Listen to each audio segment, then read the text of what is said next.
अस्सलाम वालेकुम, कैसे हैं आप सब? उम्मीद है आप सब खैरियत से होंगे। आप लोग का वेलकम है मेरे चैनल सोल पाथ पर।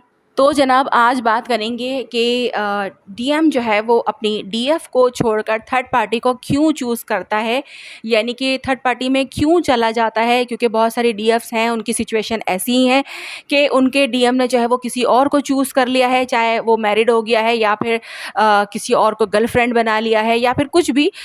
उन्हें छोड़कर बेसिकली अपनी डीएफ को छोड़कर डीएम ने किसी और को चूज़ कर लिया है, मीन्स के थर्ड पार्टी को। तो ऐसा वो क्यों करता है, ज़रा हम ये भी जान लेते हैं।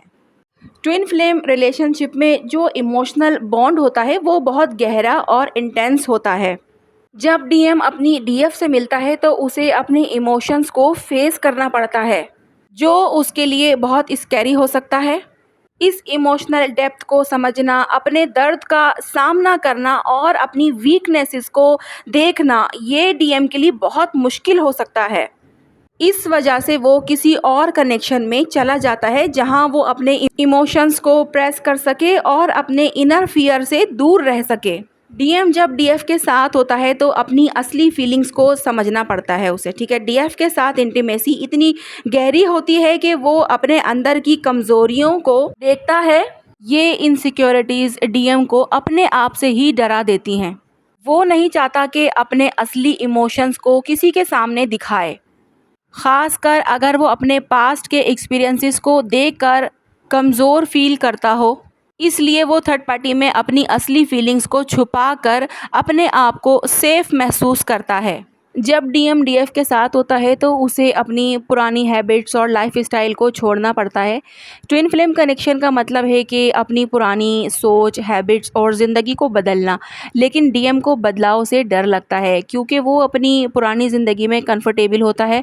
वो नहीं चाहता कि अपनी कंफर्ट जोन से जो है वो बाहर निकले, इसलिए वो थर्ड पार्टी को अपनी पुरानी ज़िंदगी का हिस्सा बना लेता है। वहाँ उसे अपने आप को बदलना नहीं पड़ता है। जब डीएम डीएफ के साथ होता है तो उसे इमोशनल डेप्थ और ग्रोथ की ज़रूरत पड़ती है, जो लॉन्ग टर्म हैप्पीनेस का सबब बनती है। लेकिन डीएम को ये बहुत मुश्किल लगता है और वो इंस्टेंट खुशी चाहता है। थर्ड पार्टी में उसे जल्दी इमोशनल रिलीफ मिल जाती है, ठीक है, जो वो टेम्परेरी और शैलो कनेक्शन के ज़रिए हासिल करता है। वो अपनी इमोशनल मैच्योरिटी को अवॉइड करता है और इंस्टेंट खुशी में उलझा रहता है। डीएम को अपने अंदर की कमज़ोरियों को समझना और उन्हें एक्नॉलेज करना मुश्किल लगता है। जब वो डीएफ के साथ होता है तो उसे फियर्स और इनसिक्योरिटीज़ का सामना करना पड़ता है। ये अपने वीकनेसेस को एक्सपोज करना जो है उसे बहुत ज़्यादा डिस्कम्फर्टेबल जो है वो लगता है।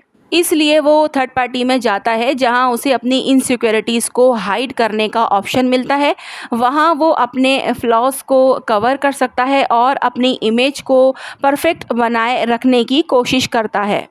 अगर डीएम के पास्ट में कुछ इमोशनल ट्रॉमास या किसी रिलेशनशिप का ब्रोकन एक्सपीरियंस हो तो वो अपने इमोशंस को समझने और उनको एड्रेस करने से घबराता है। जब वो डीएफ के साथ होता है तो वो अपने पुराने दर्द को सामने लाता है, जो उसके लिए बहुत ज़्यादा पेनफुल हो सकते हैं। थर्ड पार्टी में वो अपनी पुरानी प्रॉब्लम्स को अवॉइड करता है और बस अपनी फीलिंग्स को टेम्परेरी तरीके से हैंडल करता है। ट्विन फ्लेम कनेक्शन का मतलब है फुल इमोशनल और स्पिरिचुअल कमिटमेंट।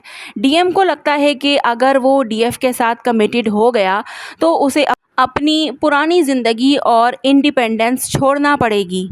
ये थॉट उसके लिए बहुत हेवी होते हैं और इसलिए वो थर्ड पार्टी में जाता है जहां उसे अपने इमोशंस को लेस इन्वेस्ट करना पड़ता है और वो अपनी ज़िंदगी को इंडिपेंडेंटली जो है वो कंट्रोल कर सकता है। डीएम को अपनी ओल्ड हैबिट्स और पुरानी सोच को छोड़कर नई चीज़ों को अपनाना बहुत मुश्किल लगता है। जब वो डीएफ के साथ होता है तो वो अपनी पुरानी लाइफ और इमोशनल बैगेजेस को छोड़कर स्पिरिचुअल और इमोशनल ग्रोथ के लिए रेडी होता है। लेकिन वो इस बदलाव को एक्सेप्ट नहीं कर पाता, इसलिए वो थर्ड पार्टी में अपनी पुरानी सोच को प्रिजर्व कर लेता है। ये चेंज उसे अपनी लाइफ में ठीक लगता है। जब डीएम डीएफ के साथ होता है तो वो अपने स्पिरिचुअल ग्रोथ को एक्सेप्ट करता है, जो उसके लिए एक चैलेंजिंग जर्नी होती है। ये ग्रोथ उसके ईगो को मार कर होती है और उसे अपने फ्लॉज को समझना पड़ता है। डीएम को लगता है कि अगर वो अपने ईगो को छोड़ देगा तो वो अपने आप को लॉस कर देगा। थर्ड पार्टी में वो अपने ईगो को इंटैक्ट रखता है और स्पिरिचुअल ग्रोथ के सामने अपने डर को अवॉइड करता है। डीएम को ट्विन फ्लेम जर्नी को समझने में दिक्कत होती है। वो इस कनेक्शन को सिर्फ रोमांटिक और फिजिकल अट्रैक्शन समझकर इग्नोर करता है। जब वो डीएफ के साथ होता है तो वो इमोशनल और स्पिरिचुअल ग्रोथ को समझना नहीं चाहता। इस मिसअंडरस्टैंडिंग की वजह से वो थर्ड पार्टी में चला जाता है, ठीक है, जहाँ वो सिर्फ जो है वो सुपरफिशियल कनेक्शन में उलझा रहता है और अपने डीपर इमोशन से दूर रहता है। डीएम को लगता है कि अगर वो अपने इमोशंस को डीएफ के सामने रखेगा तो वो उसे छोड़ देगी। ये फ़ियर उसे अपनी असली फीलिंग्स को सामने लाने से रोकने लगता है। थर्ड पार्टी में वो अपनी फीलिंग्स को छुपा कर रख सकता है ताकि उसको रिजेक्शन का फ़ियर ना हो। इसलिए वो वहाँ अपनी फीलिंग को प्रोटेक्टिव मैनर्स में कंट्रोल कर लेता है। डीएम को अपनी लाइफ और रिलेशनशिप को कंट्रोल करने का शौक़ होता है। ट्विन फ्लेम कनेक्शन में अपने पुराने हैबिट्स और वेज को छोड़ना पड़ता है और अपने इमोशनल और स्पिरिचुअल ग्रोथ को एक्सेप्ट करना पड़ता है।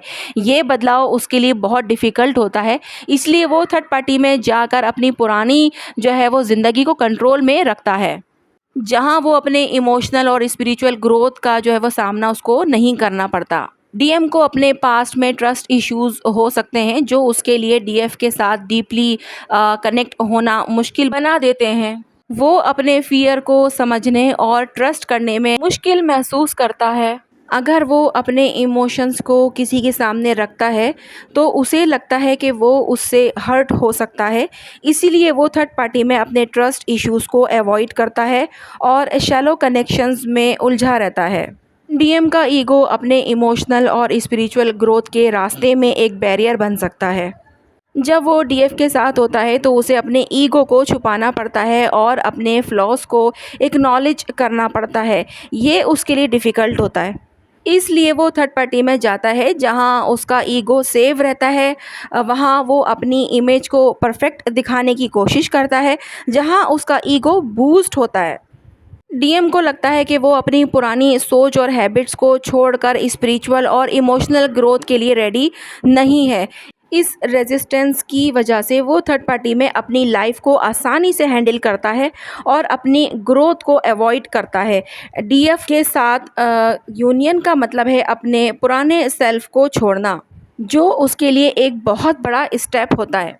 इस वजह से ही डीएम ज़्यादातर थर्ड पार्टी को चूज़ कर लेते हैं और अपने डीएफ को छोड़ देते हैं, क्योंकि वो इस इंटेंस कनेक्शन को जो है वो समझ नहीं पाते उस वक्त और उन्हें ये सब कुछ हैंडल करना बहुत ज़्यादा ही मुश्किल लग रहा होता है। और डीएफ ये समझती है कि शायद डीएम उससे लगाव नहीं रखता या फिर उसको कुछ होता ही नहीं है, या फिर जो डीएफ डीएम के लिए फ़ील करती है वो डीएम को फ़ील होता ही नहीं है। लेकिन असल में डीएम की जो कैफ़ियत होती है वो डीएम खुद ही नहीं समझ पा रहा होता कि वो उसके अंदर चल क्या रहा है। उसके अंदर जो चेंज आ रहा होता है डीएफ की वजह से, वो उसी चेंज से जो है वो घबरा रहा होता है। लेकिन यहाँ पर बात ख़त्म नहीं हो जाती। थर्ड पार्टी तो चूज़ कर लेता है डीएम और उसके साथ रहने भी लगता है, खुश भी रहता है, लेकिन आहिस्ता-आहिस्ता उसे रियलाइज़ हो भी जाता है कि जो उसने फ़ैसला लिया वो सही नहीं था। डीएफ की जो जगह है वो उसकी लाइफ़ में वो थर्ड पार्टी कभी भी नहीं ले सकती। कहीं न कहीं डीएम इस बात को आगे चलकर समझ ही जाता है जब वो फुली अवेकन हो जाता है। अब हर ट्विन फ्लेम की जो है वो सिचुएशन डिफरेंट होती है। हर डीएम डीएफ की लाइफ जो है वो अलग सिचुएशन से जो है वो डील कर रही होती है। तो उसके हिसाब से हम देख सकते हैं कि आगे क्या हो सकता है। डीएम जो है वो शादी कर चुका है अगर थर्ड पार्टी के साथ, तो फिर वो अपनी ज़िम्मेदारियों में ही फँस जाता है। फिर वो चाहकर भी निकल नहीं पाता और बहुत सारे डीएम जो हैं वो स्टेप ले भी लेते हैं अपनी डीएफ के पास वापस आने का। अगर परमानेंट यूनियन नहीं भी होता तो हार्मोनियस यूनियन हो ही जाता है। डीएम अपनी फीलिंग एक्सप्रेस कर देता है डीएफ को, लेकिन इसके लिए डीएफ ने बहुत काम करना होता है, खुद पर फोकस करना होता है, इनर वर्क जो कि डीएफ के लिए बहुत ज़्यादा ज़रूरी होता है बैलेंस रखने के लिए खुद को, तो वो लाजमी करना होता है। जब ही डीएम की जो है वो अवेकनिंग होती है, जब डीएफ डीएम से फुल डिटैच्ड होती है। तो जनाब उम्मीद है आप लोगों को समझ में आ गया होगा कि डीएम जो है वो थर्ड पार्टी जब चूज़ करता है तो वो क्या सोचकर चूज़ करता है और क्यों चूज़ करता है, ठीक है? तो यहाँ पर मैंने समझाने की कोशिश तो की है और सिचुएशंस भी बताई हैं कि क्या-क्या उसके अंदर चल रहा होता है जो वो कभी किसी से बताता तो नहीं है, अपने अंदर ही रखता है, लेकिन उसके अंदर यही कशमकश जो है वो चलती रहती है। तो जनाब आज की वीडियो जो है वो यहीं तक है, कुछ पूछना हो तो आप लोग कमेंट बॉक्स में पूछ सकते हैं। मिलते हैं हम लोग नेक्स्ट वीडियो में। अपना बहुत ज़्यादा ख़्याल रखिएगा और मुझे दुआओं में याद रखिएगा। अल्लाह हाफ़िज़।